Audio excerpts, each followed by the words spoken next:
Ladies and gentlemen, boys and girls, welcome to Playing with Power MTG, where we play with the most powerful cards in the most powerful formats. Before we get into tonight's episode, we wanted to let everyone know that Dragon Shield is running a campaign to help out local game stores. When you make purchases at dragonshield.com/shop, they will give back 25% to your local game store. This is just one more reason why Dragon Shield is our absolute favorite company for gaming accessories. Please click the link in the description to help out your local game store. We have also revamped our merchandise store and added all kinds of new items. Every purchase helps out the channel. Check out the description for more info. Finally, this video was brought to you by Patreon. Support from our Patreons goes a long way to help this channel, and you get all kinds of perks for signing up, including free access to our CEDH webcam league, which now has entered Season 2. Check out the description below and sign up today. Now, let's start out by showcasing our fighters this evening. First, we have Adam, piloting Rielle, the Everwise. This is a Wheels and Storm deck looking to leverage Rielle's draw ability to break parity and gain card advantage from wheel effects and looting. Adam's opening hand contains an Arcane Signet, Mox Diamond, Mana Vault, Gemstone Caverns, Wooded Foothills, Fiery Islet, and a Bloodstained Mire. Next, we have Folger, piloting Kinnan, Bonder Prodigy. This is a brew from Folger, which he calls KFC, which of course stands for Kinnan's Fat Chonkers. This deck seeks to gain mana advantage through Kinnan and cheat large overcosted creatures into play through its second ability. Folger's opening hand contains a Birds of Paradise, Consecrated Sphinx, Flusterstorm, Finehorn Elves, Regal Forest, and a Wooded Foothills. After that we have Ryan, piloting Lurrus of the Dream Den. This deck is a Reanimator combo deck looking to abuse Lurrus' recursion ability for extra value. Ryan's opening hand contains an Enlightened Tutor, Lotus Petal, Pithing Needle, Toxic Deluge, Bloodstained Mire, Swamp, and a Plains. Finally, we have Mike, piloting Zirda, the Dawnwaker. This deck seeks to stick permanents on the board and overrun opponents while abusing Zirda's cost reduction for extra value and combos. Mike's opening hand contains a Boros Signet, Grafdigger's Cage, Deflecting Swat, Command Tower, Plains, Snow-Covered Plains, and a Windswept Heath. Without further ado, let's kick off this iconic introspection of this interconnected interaction. Adam wins the Draw on My Back challenge and gets to start us off. Adam draws a card and then plays a Wooded Foothills for turn. He cracks it for a Volcanic Island. He casts a Mox Diamond, discarding Gemstone Caverns. He casts an Arcane Signet. He then casts a Mana Vault. With his hand all but empty, Adam passes. Folger draws a card and then plays a Wooded Foothills for turn. He cracks it for a Breeding Pool into play untapped, paying 2 life. He casts a Birds of Paradise and then gives the turn to Mike. Mike draws a card and then plays a Command Tower for turn. He casts a Grafdigger's Cage. Both Ryan and Folger sigh a bit, and then Mike ends his turn. Ryan draws a card and then plays a Plains for turn. He casts a Lotus Petal. He then casts a Pithing Needle.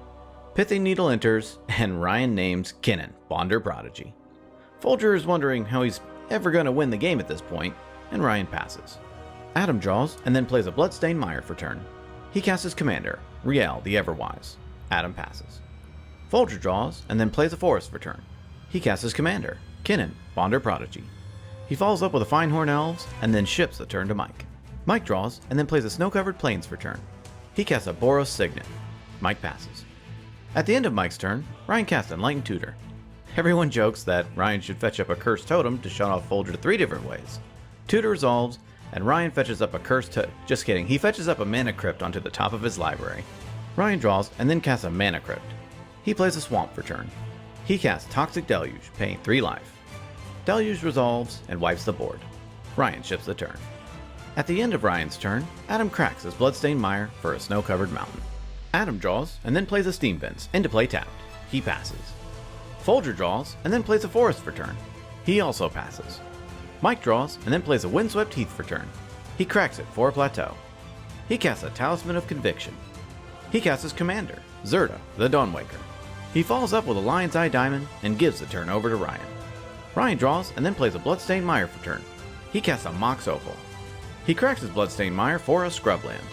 Ryan passes. Adam draws and then casts Ponder.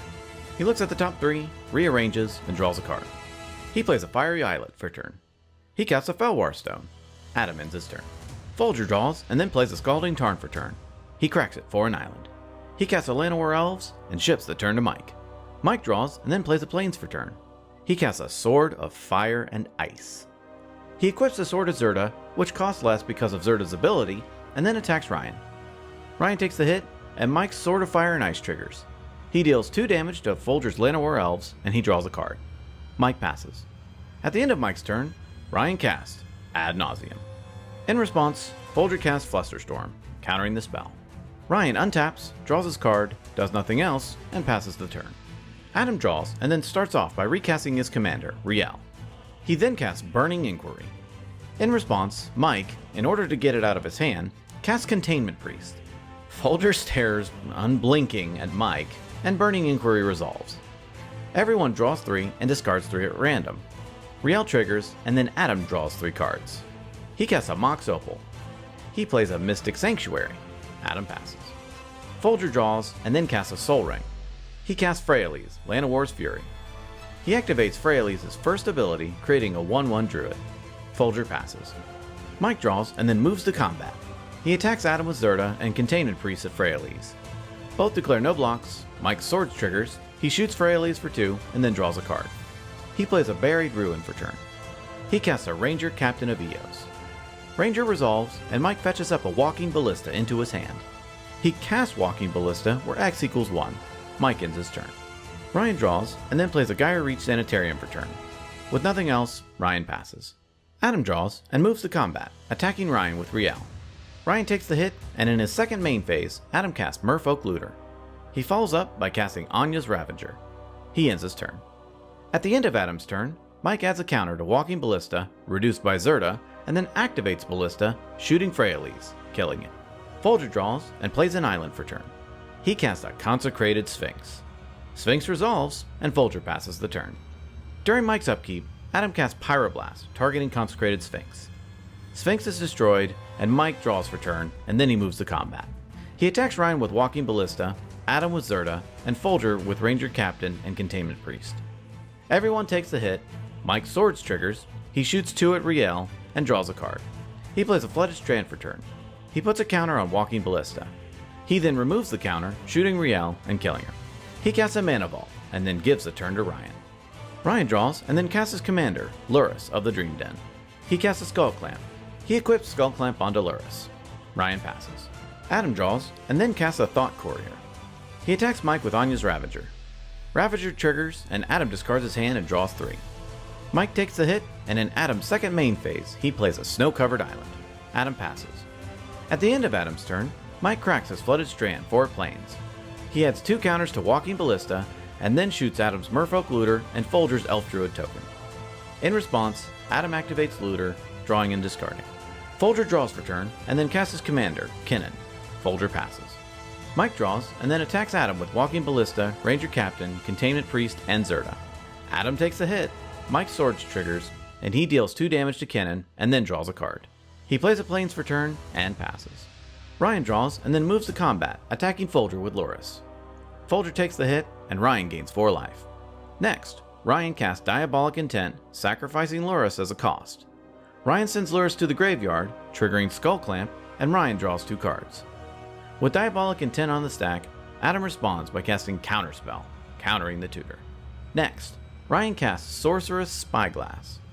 Since Mike knows what's about to be named, he responds by putting a counter on his Walking Ballista 1, 2, 3, all the way up to 6 times. He then activates Ballista, shooting Merfolk Looter. He activates Ballista 3 more times, shooting Anya's Ravager. Then Spyglass resolves, and Ryan looks at Mike's hand. Then Ryan chooses Walking Ballista. Ryan ends his turn. Adam draws for turn, looks at his hand, and passes. Folger draws, and then casts Regal Force. He draws 1 card from Regal. He plays a City of Brass for turn, and passes. During his draw step, Mike takes a damage from his Mana Vault. Mike casts Sword of the Animist. In response, Folger casts Pact of Negation. In response, Mike casts Deflecting Swat, redirecting the Pact of Negation to Deflecting Swat itself. Swat resolves, Pact has no legal targets and fizzles, then Sword of the Animist resolves. He equips the sword to Zirda. He attacks Ryan with Containment Priest and Walking Ballista, Folger with Ranger Captain, and Adam with Zirda. Mike's Sword of the Animist triggers, and he fetches up a Plains onto the battlefield. Everyone takes the hit, Adam dies. Mike's Sword of Fire and Ice triggers, he deals 2 damage to Folger directly, and then he draws a card. In his second main phase, he casts Tangle Wire, and then Mike passes. During his upkeep, Ryan taps for Tangle Wire. He draws his card for turn, and then casts a Ranger Captain of Eos. He deliberates for a long time about what he should fetch up here, and he and Folger decide that a Giver of Runes would be best to remove the swords from Zirda. After that, Ryan passes. During his upkeep, Folger taps for Tangle Wire. He draws his card for turn, does nothing else, and passes. During his upkeep, Mike removes a Fade counter from Tangle Wire, and then taps for Tangle Wire. During his draw step, he takes a damage from his Mana Ball. In his main phase, he casts Karn, the Great Creator. In response, Folger taps his City of Brass to cast Mana Drain, countering the spell. Mike moves to combat and attacks Folger with Ranger Captain and Zirda. His Sword of the Animus triggers and he fetches up a mountain. Folger takes the hit, Mike's Sword of Fire and Ice triggers, he shocks Folger for 2, and then draws a card. In his second main phase, he casts Thalia, Guardian of Thraben. He follows up with a Trinosphere. All finished, Mike passes. During his upkeep, Ryan taps for Tangle Wire. Also in his upkeep, he loses his Mana Crypt trigger and takes 3 damage. He draws a card for turn, does nothing else, and passes. During his upkeep, Folger taps for Tangle Wire. He draws for turn, and in his first main phase, he adds 4 colorless through Mana Drain. He casts Tishana, Voice of Thunder. Tishana enters and Folger draws 2 cards. Folger passes. During his upkeep, Mike removes a counter from Tangle Wire and then taps for Tangle Wire. In his draw step, he takes a damage from his Mana Ball. He moves to combat and attacks Folger with Zirda. His sword triggers and he fetches up a Plains. Folger takes the hit, Mike's other sword triggers, he deals 2 to Folger and he draws a card. In his second main phase, he equips both swords to Thalia and passes the turn. At the end of Mike's turn, Ryan casts Plunge into Darkness. Plunge resolves and Ryan pays 12 life. He looks at the top 12, keeps 1, and exiles the rest. Also at the end step, Ryan activates Gaia Reach Sanitarium with everyone drawing and discarding. During his upkeep, Ryan taps for Tangle Wire. He draws his card for turn and then casts Giver of Runes. Ryan passes. During his upkeep, Folger taps for Tangle Wire. He draws for turn and then taps his City of Brass to cast Nezahal, Primal Tide. Folger gives the turn to Mike. At the end of Folger's turn, Mike flashes in an Aven Mind Sensor. During his upkeep, Mike removes a counter from Tangle Wire and then taps for Tangle Wire. During his draw step, he takes a damage from Mana Ball. He equips Sword of the Animus and Sword of Fire and Ice onto Aven Mind Sensor. He then casts Grand Abolisher. In response, Ryan casts Swords to Plowshares, targeting Aven Mind Sensor. Nezahal triggers and Folger draws a card. Aven Mind Sensor is exiled, Mike gains 5 life, and then Grand Abolisher resolves. He equips both swords to Thalia. He activates Zirda, targeting Folger's Regal Force to make it unable to block this turn. He attacks Folger with Thalia and Ryan with Walking Ballista and Ranger Captain. Both take the hit, Mike's swords triggers, he shoots Folger for 2, killing him, and then Mike draws a card. In his second main phase, he casts Scroll Rack. Mike ends his turn. During his upkeep, Mike sacks his Ranger Captain of Eos, making Ryan not be able to cast non-creature spells this turn. He taps for Tangle Wire. He then draws his card for turn and casts Leonin Arbiter. He follows up with a Blood Artist. Ryan passes. At the end of Ryan's turn, Mike activates Scroll Rack. During his upkeep, Mike removes a counter from Tangle Wire and then taps for Tangle Wire. During his draw step, he takes a damage from Mana Ball. He casts Conqueror's Flail. He equips Flail onto Grand Abolisher. He equips Sword of the Animus to Containment Priest. He then attacks Ryan with everyone. Mike's Sword of the Animus triggers, and he pays 2 through Leonin Arbiter to search up a mountain onto the battlefield. He also activates Scroll Rack for 1. Ryan blocks with everything, including Mike's Zirda with his Ranger Captain. Ryan takes 3, his creatures die, Mike puts Zirda back into the command zone, Ryan's Blood Artist triggers 4 times, draining Mike for 4, and Ryan gaining 4. In his second main phase, Mike casts Dockside Extortionist. Extortionist enters, and Mike creates 5 treasures. He equips all equipment onto Dockside Extortionist, and then gives the turn to Ryan.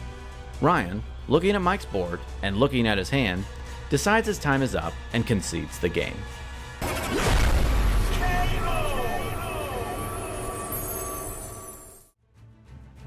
Ladies and gentlemen, what a match. Let's look at a couple of highlights. First, it definitely seemed like Folger's deck was underperforming the entire game. It also looks like he was highly targeted. There was a good reason for that. Folger's Kinnan deck is a powerhouse. He has frequently won games against tried and tested CEDH decks multiple times with this deck. It cannot be given an inch or it gets completely out of control. So, a considerable amount of resources were devoted to keeping Folger from getting out of reach. Next, Mike was definitely able to run away with the game. There was admittedly a bit of prejudice going into this game though. Boros is the worst color combination, and Boros doesn't stand a chance in CEDH were the mantras that Mike was able to exploit to get ahead on board. At the time, we didn't know exactly what his deck did, and early resources were spent to keep Folger down. This was a mistake we recommend you do not make yourselves when sitting at a table. Adam and Ryan's deck didn't really make too much of a splash save for a few pieces of removal, and the game quickly turned to the defensive once Mike started pulling ahead. The player of the game was Mike. He was dominating the board, and he was using cards that don't normally see play at a CEDH table. Great work, Mike. The most valuable card goes to Sword of Fire and Ice. Card advantage is hard to come by in Boros, but the idea of being able to shoot something for 2 with each attack proved to be super formidable. You get to draw a card, and protection from red and blue made this sword's wielder almost unblockable at this table. Well, that about wraps it up for this episode. Tune in next time when we duke it out to see who will be king of the competitive EDH table. Thank you so much for watching, and we will see you next time.